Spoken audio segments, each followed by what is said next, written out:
Swimming when it's sunny, but it was a little cool.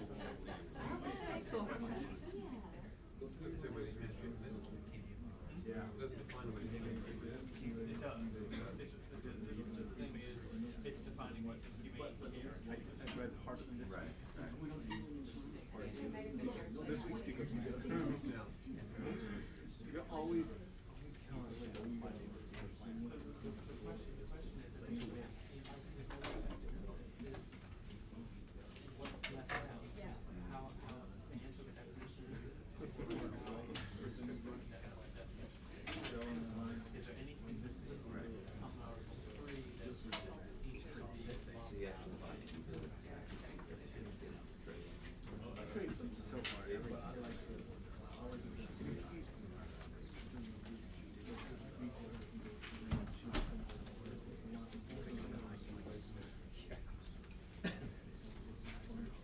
Time to turn off all cell phones, pagers, Blackberries, camera speakers, bureau phones, space heaters, any other audio producing a device. Thank you. I need. Kimmons. Also a pen and some ideas.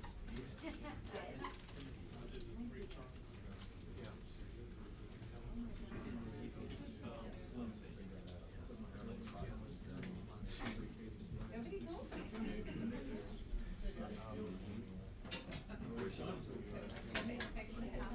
Happy day to you. Oh, that's sorry.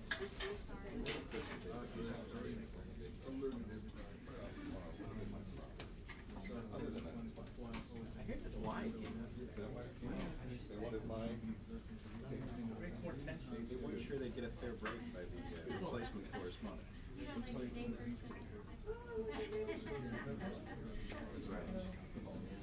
It could be better.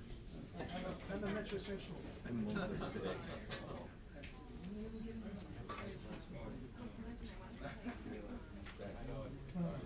Boy, this is reckless.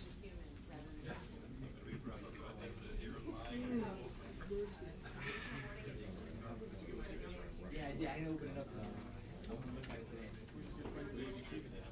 Yes, I think we stopped around 6 o'clock.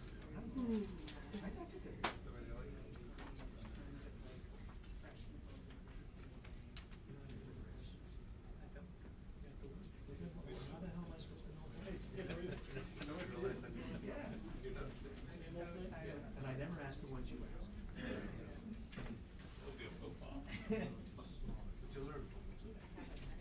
That's funny joke.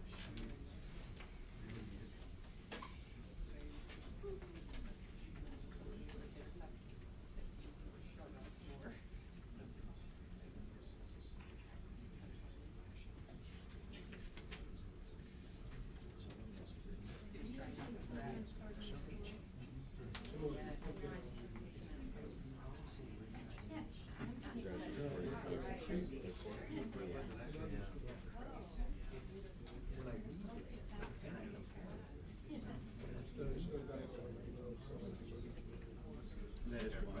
Yeah. So what's different? Well, that's sort of how to say that. What's different? But there. Exactly. We're running a few moments late. I just thought I'd let you know that. Last minute change. Last minute rerun. Waterboarding Change is their in. mind about the whole. Yes, after 2 years. Oh, we forgot to cross that T. No, as I indicated to some of you earlier this morning, there are also briefings to members of Congress this morning, and they're just not back in the building yet. Meeting resistance on the hill. Oh, so this could be enough, this could be 10 minutes, 15, I'm 20? expecting them soon. I'm trying to get a status right now, so I'll keep you updated. So I just didn't want you to. Because it's as cold as a meatball. Is it? Would this have been, would this have been an issue that Secretary Ingram would have signed off on anyway? Or did you sign it yesterday? Actually, you can get into that. The person who signs the permit. Well, the directive. I got nothing. Oh, yeah. So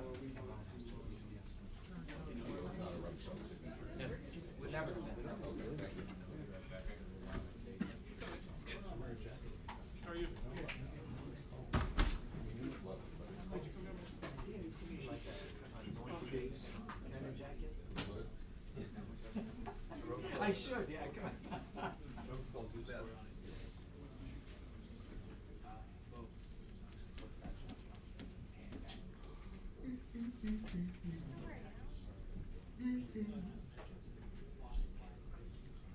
not learning anything. I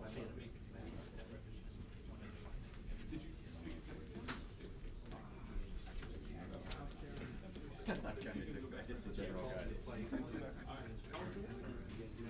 Say anything about treatment for. All the cats. I think we found that heading in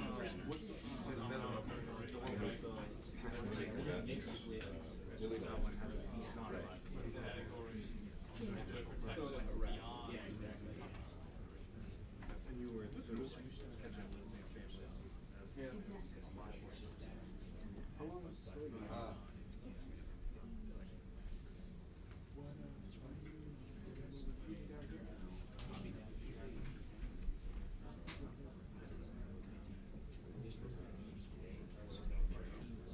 They're supposed to be non-combatants.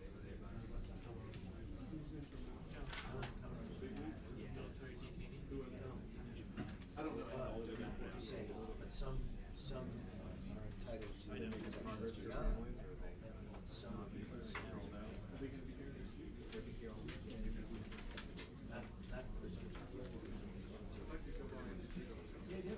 Because prisoners of war. Since I'm always working.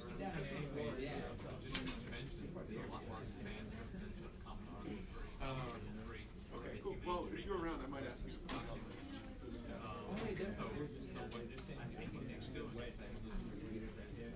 So mine's going back to Doha. Are they going to have any more? She said that traditional prisoners of war again. Did the other shooters get? Oh yeah, the shooters can say that. And they said the person that's taking the part they make sure will be the Yeah, such as any prisoners. What does this mean for military? Well, that's my question. Are they out of a job? Euthanasia. Are they too old now to be trained in the drug sniffers? Our nation's airplanes. And can you imagine?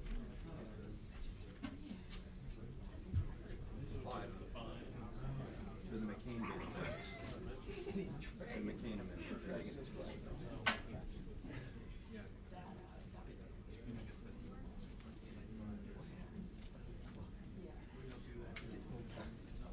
But it doesn't stop him from doing this. Body? Yeah.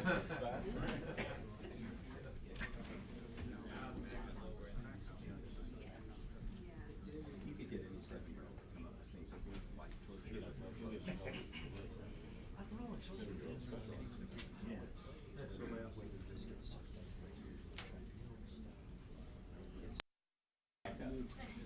In case I gave way, I could put it together. What's that? Yeah, right. He's a radio.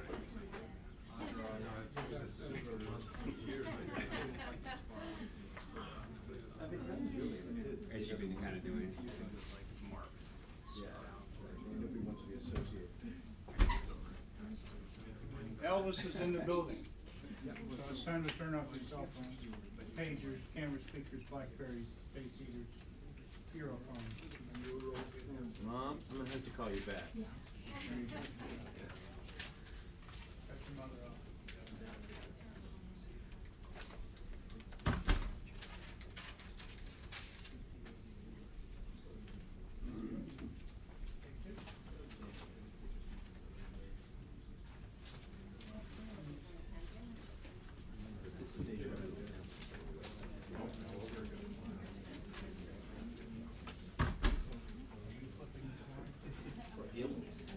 Can I get a shirt with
a little bit. Good afternoon, and thank you for joining us. Our briefers today, I think you're familiar with, but it's Deputy Assistant Secretary of Defense for Detainee Affairs, Cully Stimson, and Army Deputy Chief of Staff for Intelligence, Lieutenant General John Kimmons. They're here today to brief you on two documents that the Department is releasing today. The first is the Defense Department directive for detainee programs, and the second is the Army Field Manual for Human Intelligence Collector Operations. We have a limited amount of time, so I'd like to keep it to those two topics. They have brief introductions to introduce the manuals to you, and then we'll take some questions. But they do have another engagement, and I know we started a little late, so I'll get out of here and turn it over to Mr. Stimson, who will start with the directive.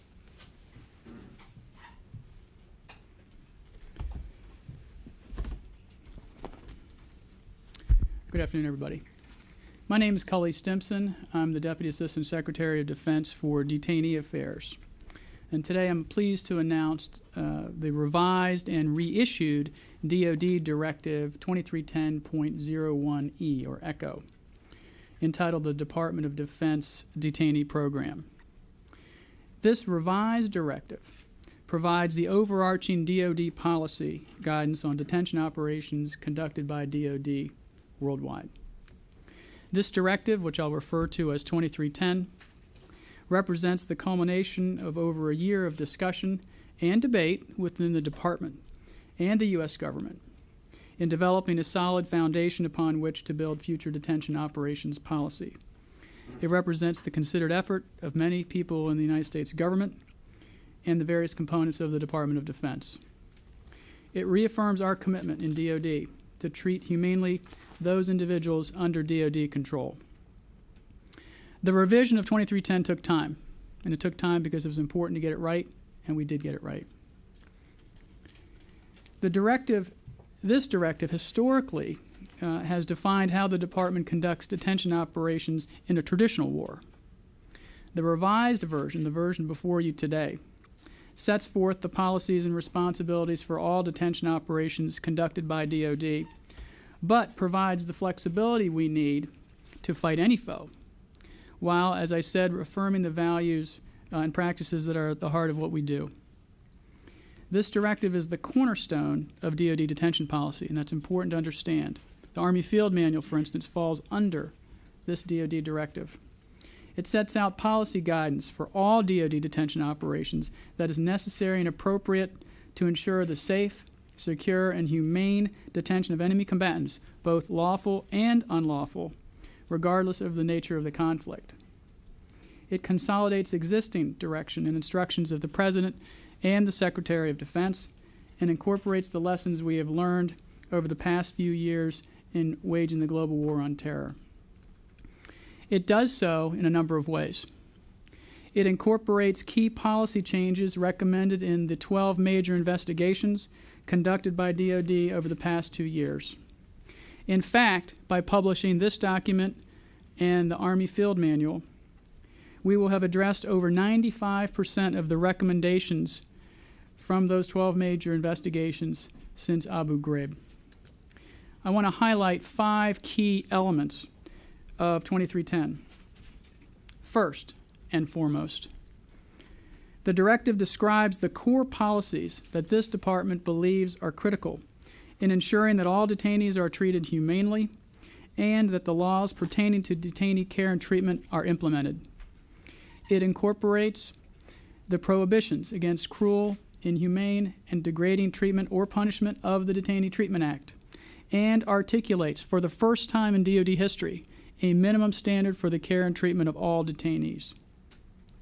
These minimum standards of care and treatment can be found in enclosures 3 and 4. And I'd ask you to put the slide up. Enclosure 3, which you should have in front of you and on the screen, contains the text of Common Article 3 to the Geneva Conventions of 1949, verbatim.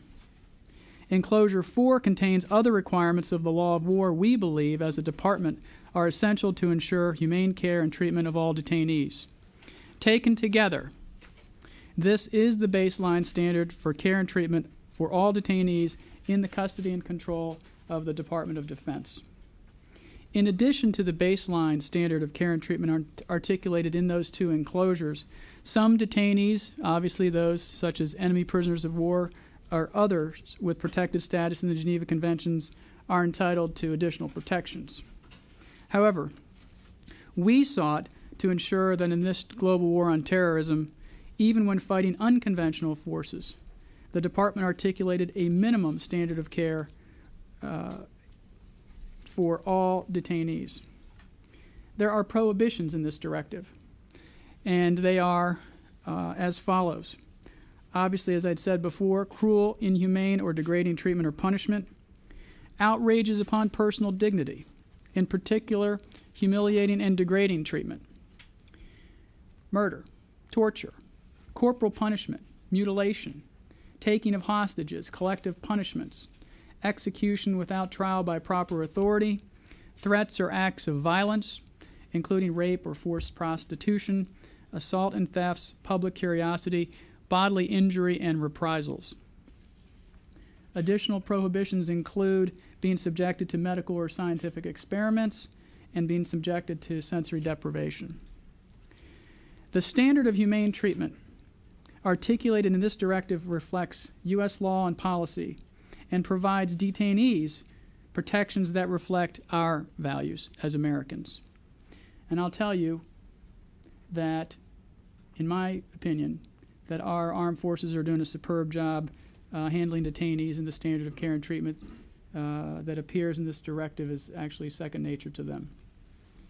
And I should commend them for the good job that they're doing. Number two, this directive reinforces the requirement to account for detainees by stating our policy to properly and timely register detainees. And in that context, it reaffirms our policy that the ICRC plays an important role in DoD detention operations. Number three, it requires that all persons subject to this directive report possible, suspected, or alleged violations of the law of war or our detention operations laws, regulations, or policy. DoD has, and we will continue to hold accountable those who violate the laws or our detention policies. Fourth, it assigns responsibilities to components within DoD. For instance, the Undersecretary of Defense for Policy, or USDP, is responsible for policy oversight of the DoD detention program. DoD components are required to work with policy to ensure review, coordination of, and approval of implementing policy or guidance. In other words, everything flows into policy where I work. It redesignates the Army as the executive agent who, under this directive, is charged with ensuring that policies and procedures are developed, and is also charged with ensuring that they are working properly and being carried out. The directive provides guidance to the combatant commander. It gives them the guidance they need to promulgate their theater-specific procedures and policies to ensure the safe, secure, and humane detention of combatants, be they lawful or unlawful enemy combatants, or regular forces detained in traditional international armed conflicts. Also, the directive assigns responsibilities among several of the other undersecretaries of defense for things such as medical policy development, ensuring our contracts include provisions regarding detainee operations for contractors operating at DoD detention facilities, training and instruction of those participating in detention operations, and finally, intelligence gathering operations. And that list is by no means exhaustive. You can read the directive yourself. Fifth and finally, this directive provides the key policy guidance needed for detention operations. And I will note that the Army is currently revising the Joint Service Publication on Detention Operations, which around here is called AR 190-8. As the DoD executive agent for administration of detention operations, it is the Secretary of the Army's responsibility to develop regulations, training, tactics, techniques, and procedures for the conduct of detention operations. Likewise, the Joint Chiefs of Staff are revising appropriate instructions to ensure implementation of 2310 in joint operations. Now, when this process is complete, we will have revised from top to bottom detention operations policy within DoD. So we have accomplished a lot today by publishing 2310. It reflects the lessons we have learned in the GWAT and Iraq. It complies with the requirements of the law. It unambiguously articulates the values and traditions of our nation, values that John Adams called the policy of humanity, which has been the cornerstone of the American ethos of warfare. More importantly, it provides our forces in the field the policy guidance needed to ensure the safe, secure, and humane detention during armed conflicts, however those are characterized. Now I'll turn the podium over to General Jeff Kimmons for his prepared remarks regarding the Army Field Manual.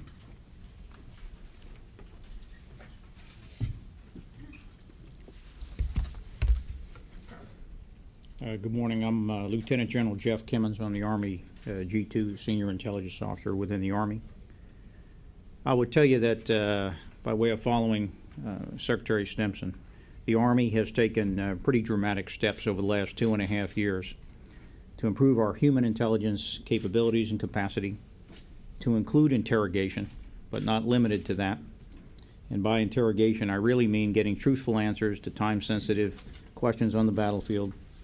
Also military source operations, which is leveraging access which our foreign counterparts have within their own respective societies and cultures, and analysis, really making sense of all of it so that we can integrate it with other kinds of operations. You know, the Army is more than doubling the size of its human intelligence capability, growing the human force, if you will, by more than 3,000 soldiers over the next several years. Our combat training centers now incorporate foreign role players in realistic training exercises and rehearsals to prepare our soldiers for combat operations in really tough, complex environments. We have integrated battlefield experiences into the courses of instruction on detention, interrogation, and other human intelligence training at our military intelligence school, our military police school, our legal, and even our combat arms training centers. And cultural awareness and language training are now integral parts of that process, and also the preparation of our units as they get ready to deploy to combat. There are more than 500 interrogators deployed around the world, working 7 days a week, 24 hours a day, to accomplish their wartime mission. Over 4/5 of those are Army soldiers, to generate actionable intelligence of practical, tactical relevance to our combat commanders. No service has greater equity in a effective doctrinal base or training program than does the Army, and so it's appropriate that we be executive agent for this purpose. The work which our interrogators do of all the services worldwide saves lives, both U.S. lives, coalition lives, and innocent civilian lives, and we're immensely proud of the accomplishments of our interrogator workforce. The Field Manual 2-22.3, which, as the Secretary mentioned, is Human Intelligence Collector Operations, was recently approved for distribution to our forces worldwide, and it replaces our 1992 Field Manual on interrogation. The new manual is broader in scope and incorporates hard-won wartime lessons learned since 9/11 across interrogation, military source operations, analysis, screening, debriefing, document exploitation, and more. We have used straightforward language in the Field Manual for use by soldiers, sailors, airmen, and Marines. It is not written for lawyers. The new Field Manual is wholly unclassified. It can be shared with our coalition partners, and it establishes the DoD-wide interrogation standard consistent with law, the Geneva Convention, and Department of Defense policy. The new Field Manual incorporates a single standard for humane treatment, as was alluded to, for all detainees, regardless of their status, under all circumstances, in conjunction with all interrogation techniques that are contained within it. And there are no others. That is as a matter of law, to include the Detainee Treatment Act of 2005, in accordance with the Geneva Conventions, to include Common Article 3, as well as Department of Defense policy and service doctrine. The Field Manual explicitly prohibits torture, or cruel, inhuman, and degrading treatment or punishment, to make this more imaginable and understandable to our soldiers, and I use that in a joint context, we have included in the field manual specific prohibitions. There's 8 of them. Interrogators may not force a detainee to be naked, perform sexual acts, or pose in a sexual manner. They cannot use hoods or place sacks over a detainee's head or use duct tape over his eyes. They cannot beat or electrically shock or burn him or inflict other forms of physical pain, any form of physical pain. They may not use waterboarding. They may not use hypothermia or treatment which will lead to heat injury. They will not perform mock executions. They may not deprive detainees of the necessary food, water, and medical care. And they may not use dogs in any aspect of interrogations. As you know, dogs can be used legally by our military police for security, but not as a adjunct part of the interrogation process. The interrogation approach techniques in this field manual have undergone favorable interagency legal review and been judged to be consistent with the requirements of law, Detainee Treatment Act, and the Geneva Conventions, as well as policy. The field manual was reviewed and endorsed by senior DoD figures at the secretarial level, by the Joint Staff, by each of the combatant commanders and their legal advisors, by each of the service secretaries and service chiefs and their legal advisors, in addition to the Director of Defense Intelligence Agency and the Director of National Intelligence, who coordinated it laterally with the CIA. It's also been favorably reviewed by the Department of Justice. The field manual contains 19 interrogation approaches. No other techniques are authorized within the Department of Defense. 16 of these are traditional interrogation approaches, which were enshrined in the old field manual, 34-52. Based on battlefield lessons learned, we have added 2 additional approaches to the main body of the field manual, and those are Mutt and Jeff, good cop, bad cop, and false flag, portraying yourself as someone other than an American interrogator. Those were added for general purpose use across all detainee categories. Those 18 techniques are authorized for use Department of Defense-wide and worldwide, regardless of status. Our 4-star combatant commanders also specifically requested, based on battlefield experience, that we include one restricted technique called separation for use on a by-exception basis only with unlawful enemy combatants. That is, it's not authorized for use on prisoners of war and other protected persons. Separation allows interrogators to keep unlawful enemy combatants apart from each other as a normal part of the interrogation process so they can't coordinate their stories, and so that we can compare answers to questions that interrogators have posed to each other without there having been collusion. It's for the same reason that police keep murder suspects separated while they're questioning them, although this is within an interrogation context. Separation meets the standard for humane treatment, the single standard that exists across DoD and it is enshrined in this manual. But the Geneva Conventions afford additional protections, privileges, if you will, to legal or to lawful combatants above and beyond the humane standard. It authorizes lawful combatants to receive mail and send packages. It authorizes them to receive pay for work that they perform. It also protects them from being separated from their fellow prisoners of war with whom they were captured without their express consent. These additional privileges above and beyond the humane standard are not an entitlement which our unlawful combatants enjoy. And you can imagine, for practical reasons, why we would want to keep unlawful combatants, and to include terrorists, separated from one another, albeit within a humane environment. Nonetheless, special interrogator training and certification is required for our interrogators to use this restricted approach. A very high level of command oversight is also required. 4-star combatant commanders must approve the use within their respective theaters of operation. A second general officer or flag officer must review and approve each interrogation plan, which incorporates the use of separation. And typically, a number of techniques will be included in any given interrogation plan. We've built mandatory safeguards for interrogation into all of the interrogation approach techniques in the field manual to ensure humane application. The field manual also includes many examples of correct usage of these techniques. It tries to leave as little to the imagination as possible without being overly prescriptive, and we think we've done a good job.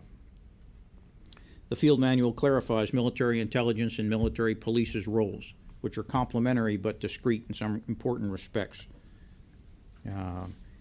Military police do not participate in interrogation. They do not set conditions. They do not soften up our detainees. That is explicitly written into the field manual and will be trained. The field manual also defines the roles and functions which healthcare providers may perform within the context of interrogation, which is very limited and essentially limited to normal precautionary medical inspection and care as well as emergency services. But they are not authorized to assist, directly assist interrogators. The field manual reiterates the standard established by Department of Defense Directive 3115.09 for strict control of access to detainees by non-DoD personnel, other government agencies, or other foreign governments. And basically it requires a joint task force commander or a theater commander to approve that access, and if access is granted, the non-DoD agency must be escorted and observed by a trained, certified DoD member, and also the non-DoD agency must agree to comply with the safeguards, provisions, and use the techniques and only the techniques enshrined in this field manual. The field manual makes clear that commanders of forces which conduct detention operations or interrogation operations are directly accountable and responsible for humane detainee treatment in addition to their other command responsibilities. It emphasizes the responsibility of every service member to report observed, suspected, or alleged detainee abuse, and it tells them how to do it. It also gives them guidance on how to report if they suspect their chain of command is complicit. Bottom line is this is a very good field manual. Our soldiers, sailors, airmen, and Marines need it to get this tough work done, and we need to put it into their hands without further delay. What I'd like to do now is invite Secretary Stimson back up, and we'll take your questions. Start over here. Sir, are you concerned as an intelligence officer that specifying exactly the 19 techniques that can be used and not having anything else classified will hinder your troops' ability to gather the intelligence that they need? That's a good question, and it's one that we frankly wrestled with for several months. We initially considered taking the additional techniques I described, the 3 new ones, and putting them into a classified appendix of some sort to keep them out of the hands of the enemy, who regularly reads our field manuals, as a matter of course.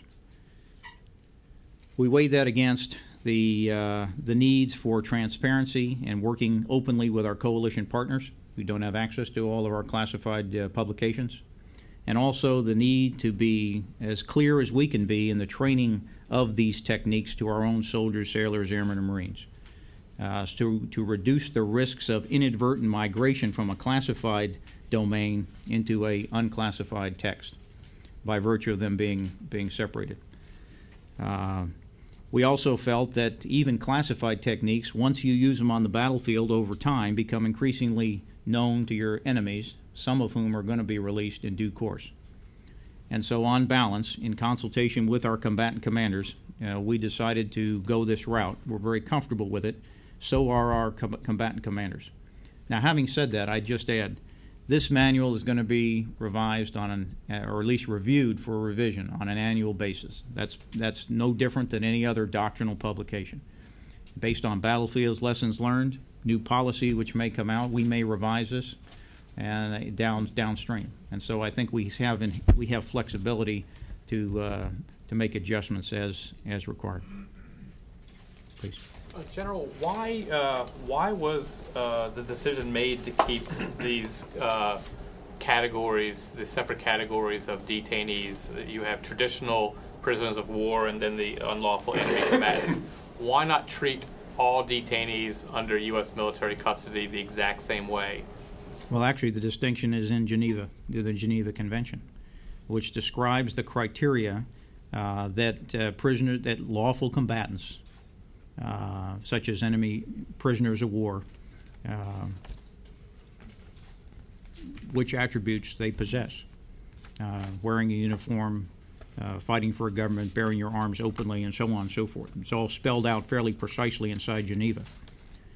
Geneva also makes clear that traditional unlawful combatants, such as in the 50 years ago, we would have talked about spies and saboteurs, but also now applies to this new category of unlawful or new type of unlawful combatant, terrorists, Al-Qaeda, Taliban. They clearly don't meet the criteria for a prisoner of war status, lawful combatant status. And so they're not entitled to the extra protections and privileges which Geneva affords.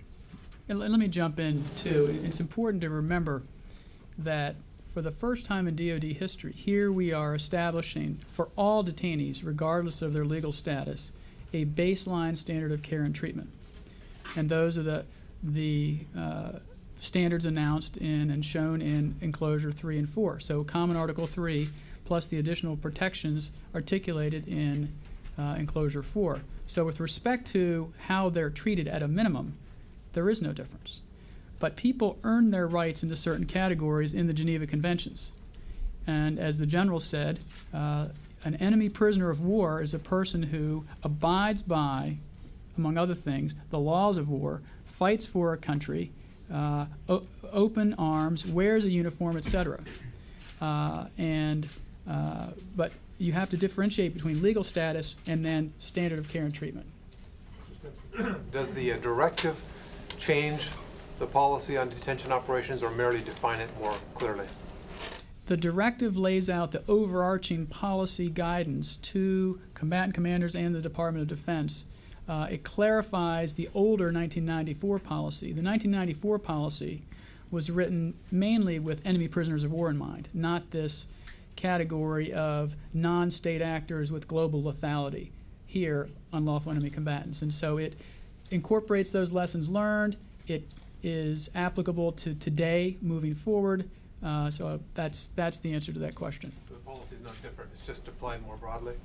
The policy incorporates lessons learned. It takes into consideration now that the foe that we're fighting today, and perhaps in the future will be a non-state actor, such as a terrorist, and differentiates in terms of legal status those categories, but articulates very firmly a baseline standard of care and treatment for all detainees, regardless of legal status. And that's the important aspect of 2310.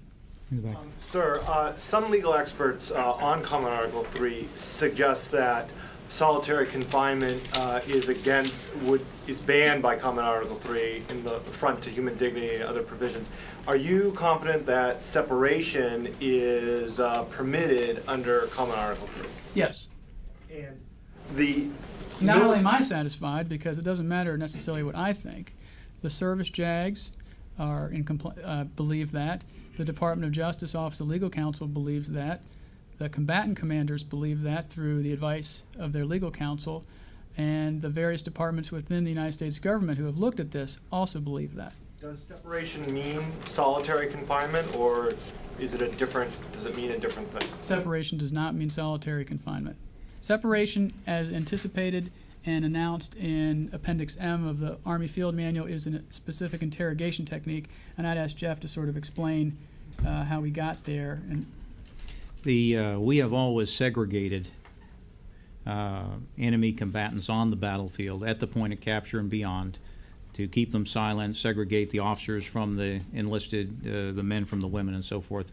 That's traditional, goes back to World War II and beyond. Once they get back to a point where they can be interrogated, that could be fairly far forward or it could be further back in the chain, and an interrogator devises an interrogation plan to question that person, it's no longer a matter of battlefield evacuation and segregation. And so we chose consciously not to be cute with this thing. We chose to bring it into the field manual as an explicit interrogation technique so that we could train it to standard and we could build in safeguards and a high level of command oversight, which otherwise, if it wasn't addressed at all, would have been left up to the discretion of people on the ground. That does them a disservice, and it places the burden at a level where it shouldn't be. One follow-up. Several months ago, the Defense Department was considering not including Common Article 3 within the directive, but just saying that it will adhere to the principles. And I was told that there were some concerns that the use of humiliating and degrading conduct could be used by detainees to argue that they were being mistreated. What was the argument within DoD? What were the concerns about Common Article 3, and how did you overcome them? I'm not going to do a rewind of the internal discussions within the department or in the U.S. government regarding the development of 2310. Suffice to say that it was a robust discussion, that there were people who believed that this war that we're in was of an international character. If I polled all of you a month before the Hamdan decision, I bet most of you would raise your hand and say that this was a war of international character. Well, the Supreme Court would have said you're wrong. And so the debate was robust, it was important, and it produced ultimately the document which is before you today, which obviously embraces not only Common Article 3, which the Supreme Court said applied to al-Qaeda, but additional protections that are included in Enclosure 4. So we have gone beyond what the Supreme Court said with respect to al-Qaeda in the Hamdan decision.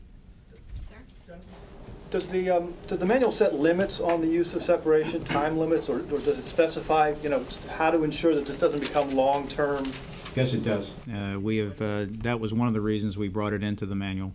Not only does it require a high level of command, 4-star commander, general officer review, but also there are, and you can read it for yourself. I mean, there's limitations in terms of how long someone can be separated and what the process and procedures and approval levels are if you want to extend that as a function of military necessity. Josh?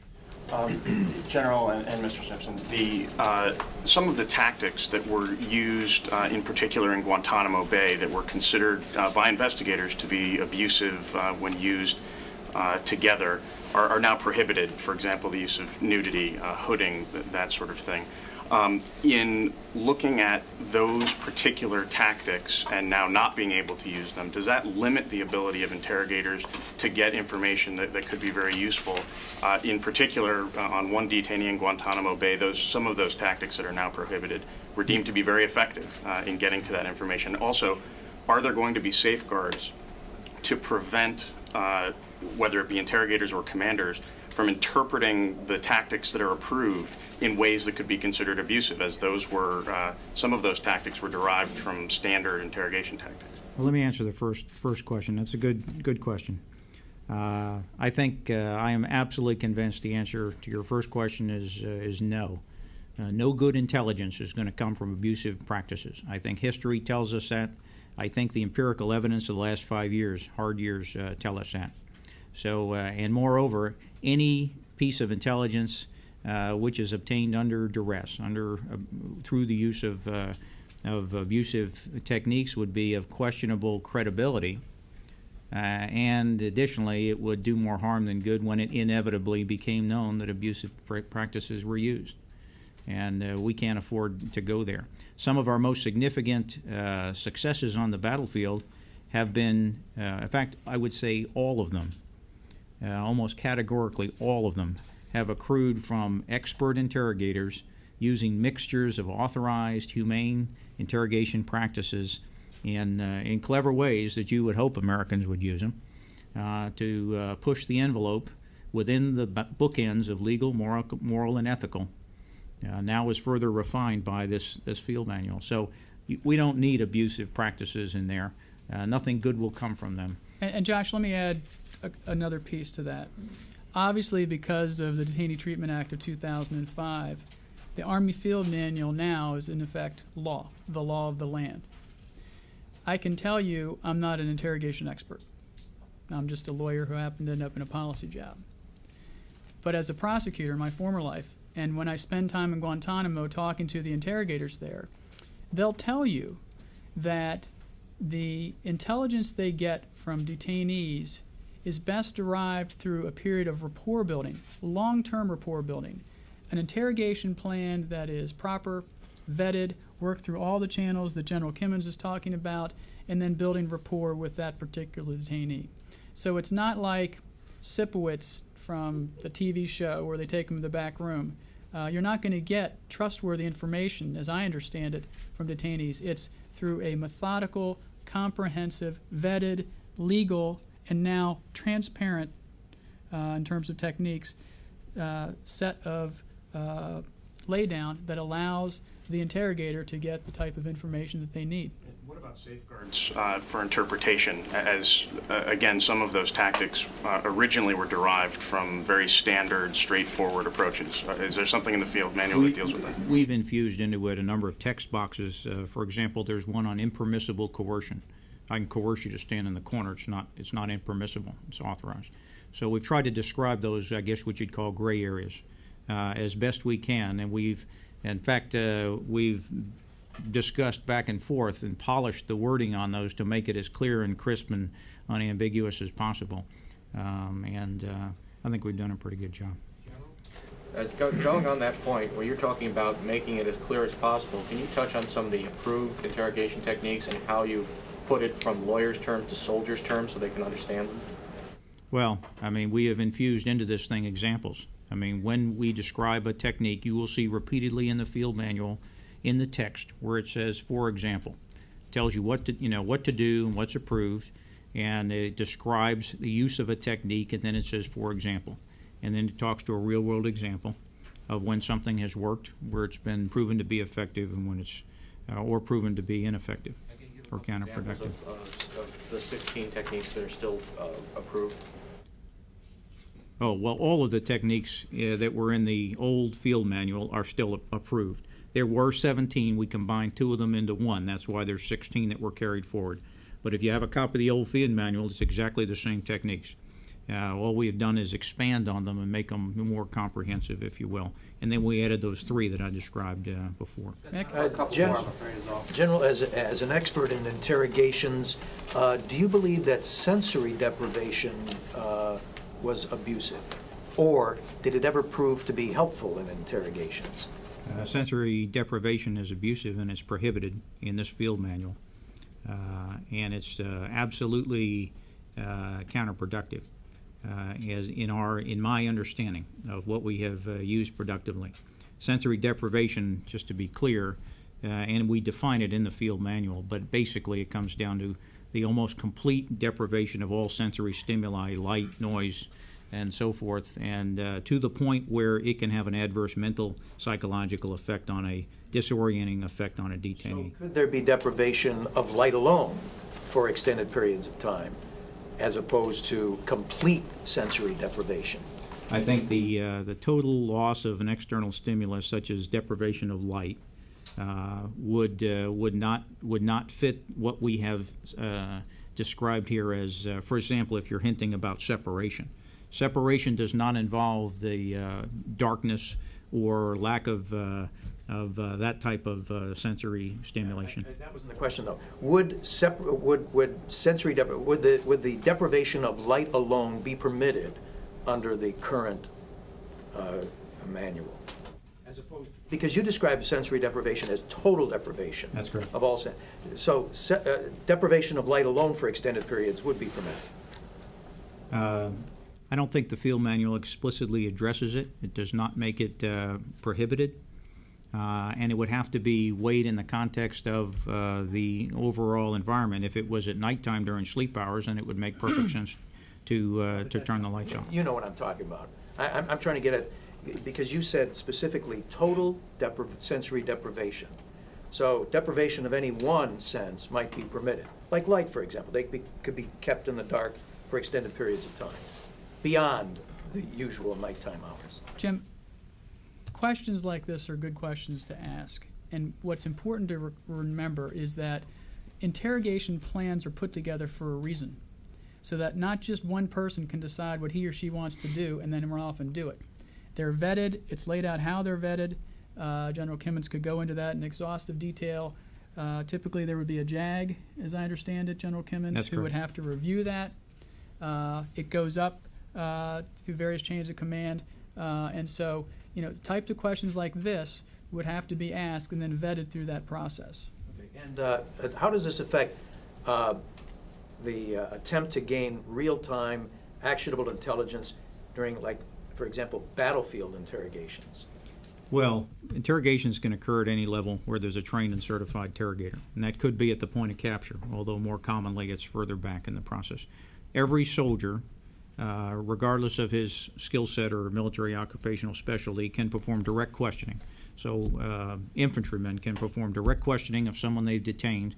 Who are you? Where did you come from? Where's your family? Either directly or in language or through use of an interpreter. That is not considered to be interrogation. That is a battlefield practice which all soldiers have the ability to do. If you get beyond that into an interrogation plan, mixing any of these techniques involved, then you have to, that transcends into interrogation. Just one final quick question. If any soldier violates any of these guidelines, are they then subject to prosecution under the UCMJ? This manual is doctrine, so it's not a law enforcement mechanism, but it forms the foundation for orders and directives which and violating those could subject a soldier, sailor, airman, marine to punishment under the UCMJ.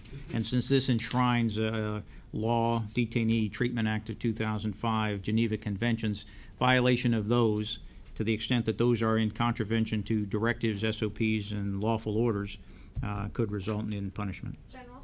Yes, ma'am. Are there any? The last question. It seems to me that this all got rolling when folks down at Guantanamo were looking for exceptions to the current standards.